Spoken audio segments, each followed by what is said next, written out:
सदीदी वकार और सामीन मोहतरम अस्सलाम वालेकुम। बेशतर इससे कि मैं हद्द सितम के दागों को धोने की बात करूं, ये ज़रूरी है कि मैं गर्दिश आयाम की बात करूं, कुछ हद्द सितम के हालात की बात करूं।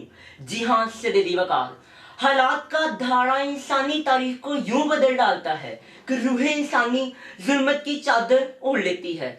जमीन गर्मी की शिद्दत से तमतमा उठती है। तमाज़त आफ्ताब इसकी रग रग से नमे जिंदगी चूस लेती है।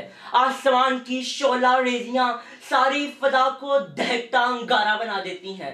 बादे समून की हलाकत समानियां ताजगी और शुगुफ्तगी की हर नमूद को झुलस डालती हैं।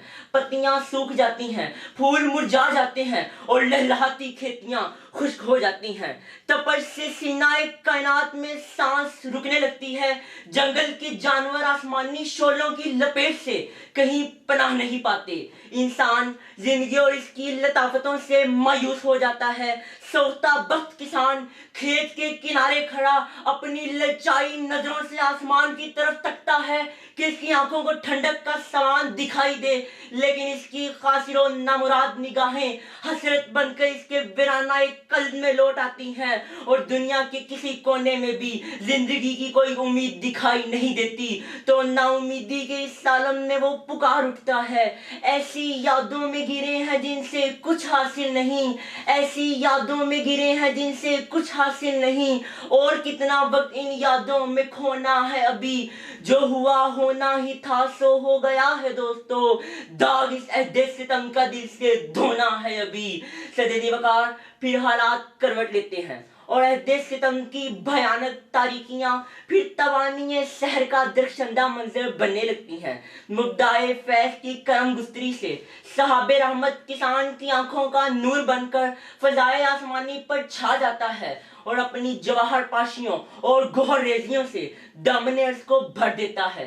जमीने मुर्दा में फिर से जिंदगी आ जाती है। चश्मों की खुश्क आंखें फिर शराबे जिंदगी के झलकते हुए जामे नूर बन जाते हैं। फिर हालाते नो इंसान की इंफरादी और इज्तिमाई जिंदगी के वीरानों में बहार बनकर आते हैं। जिंदगी धमकने लगती है और हजार ख्वाहिशें सीनों में मचलने लगती हैं।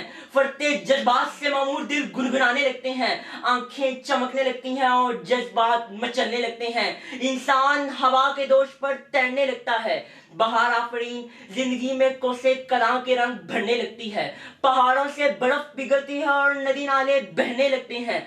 बंजर जमीन सैराब होती है। शायर इसका इजहार इस तरह करता है, रात इतनी जा चुकी और सोना है अभी, रात इतनी जा चुकी और सोना है अभी, इस नगर में खुशी का ख्वाब बोना है अभी, हमने खिलते देखना है फिर खयाबाने बहार, शहर के तरफ की मिट्टी में सोना है अभी। सदीदी वकार वो कौन है जो हालात को बदल देता है और अहदे सितम के दागों को अपनी रहमत बेपाया से धोने वाला है। वहुवल्लज़ी युनज़्ज़िलुल गैज़ा मिन बादी मा क़नतु व यंशुरु रहमता, और ये अल्लाह ही की जात है जो इन नाउमीदियों के बाद अपने सहाबे करम को बेचती है।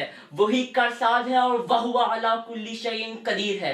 इसी रब्बिल ज़ुल्मनन का सहाबे रहमत जिंदा उम्मीदों और तबिंदा आरज़ुओं की हजार जन्नतें अपनी आगोश में लिए रबीउल अव्वल के महीने पर फरान की चोटियों पर झूमकर आया और बल्दे अमीन की वादियों पे खुलकर बरसा। आपकी आमद से इखलाक को तमद्दुन के मुर्दा फूलों में फिर से बहार आ गई। अमाले सालिहा के खुश्क चश्मे हयाते ताज़ा के जुवेरावा में तब्दील हुए। इंसान को नई जिंदगी और जिंदगी को एक नए बलबले अता हुए। आसमान ने झुककर जमी को मुबारकबाद दी कि तेरे खुश नसीब जर्रों को उस जाते अतहर की पाबूसी की सादत नसीब हुई है जो सिलसिला मौजूदात की आखिरी कड़ी है, जिससे शर्फ इंसानियत की तकमील हो गई, जो इल्म बसीरत के उस उफ़क़े आला पर जलवाबार हैं, जहाँ अक्ल इश्क फिक्र और नजर और दीन और दुनिया आपस में कोसाइन की तरह मिलते हैं, जिसके आने से दुनिया के सनमकदों के बुत पाश पाश हुए, ईरान के आतिशकदों की आग ठंडी पड़ गई और आखिर में शायर ये कहने पर मजबूर हो गया, बैठ जाएं सायाए दामने अहमद में मुनीर, बैठ जाएं सायाए दामने अहमद में मुनीर, और फिर सोचें वो बातें जिनको होना है अभी। शुक्रिया।